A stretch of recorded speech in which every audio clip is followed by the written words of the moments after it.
www.muslimcentral.com/donate. Could you firstly explain the term Itekaaf, and could you also, as by way of confirming for the Muslims out there whether they should be doing this or not, is it compulsory for all Muslims to do it?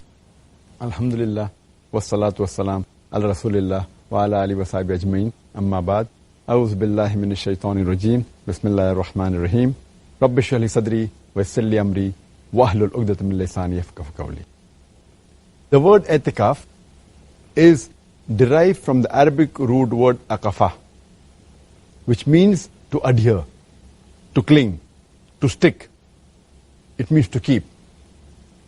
And it means to engage or devote something to another thing, which may be good or bad. And it's mentioned in the Quran, in Surah Anbiya, chapter number 21, verse number 52. When Abraham alayhi salam, he speaks to his father and to his people, saying that the images which you devote, those who do idol worship, etc., he's saying that the image which you devote, and the word used is akhifun, which you so devotedly attached to, which are clinging to it. Here it's used in the wrong sense, in the negative sense. And there are also verses in the Quran which speak in the positive sense, in Surah Baqarah chapter 2 verse 125, Surah Baqarah chapter 2 verse 187.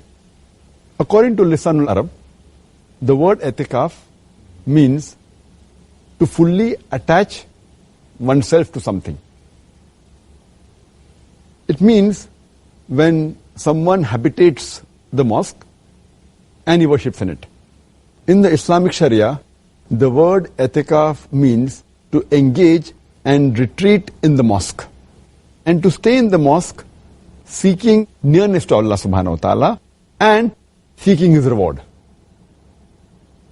As far as the ruling of Itekaaf is concerned, whether it's compulsory or it is a sunnah, Itekaaf is generally a sunnah.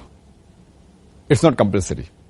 It only becomes compulsory in certain cases if someone makes a vow to Allah subhanahu wa ta'ala that he will do Itekaaf if his wish is fulfilled. For example, someone will say that I will do Itekaaf for 2 days if my sick relative is cured, or I may do Itekaaf for 3 days if I pass in the examination. So if someone vows to Allah subhanahu wa ta'ala for the fulfillment of his desire, then Itekaaf is compulsory. Whatever the person has vowed, he has to fulfill it.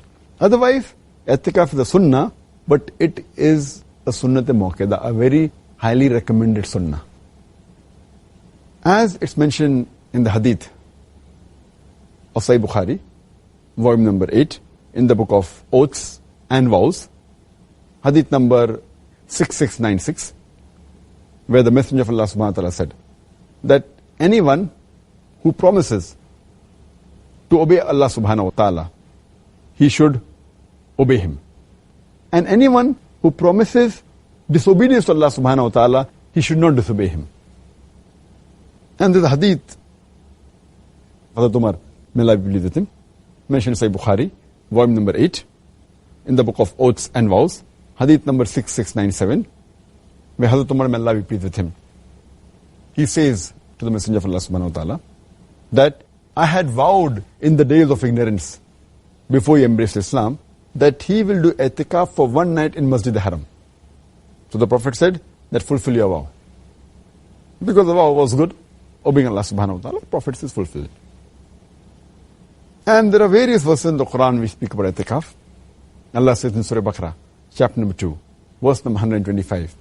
He tells to Abraham alayhi salam and to Ishmael alayhi salam that, O Abraham and Ismail, may peace be upon them, you sanctify the Kaaba of Allah subhanahu wa ta'ala, the house of Allah subhanahu wa ta'ala, because people circumambulate around the Kaaba and they stay, they do Itekaaf, they retreat in the mosque. And some of the believers, they bow and they prostrate while worshipping Allah subhanahu wa ta'ala. So here the word Itekaaf, retreat, is used. It's further mentioned in Surah Baqarah chapter number 2 verse number 187 that do not associate with your wives when you retreat in the mosque, when you do Itekaaf in the mosque.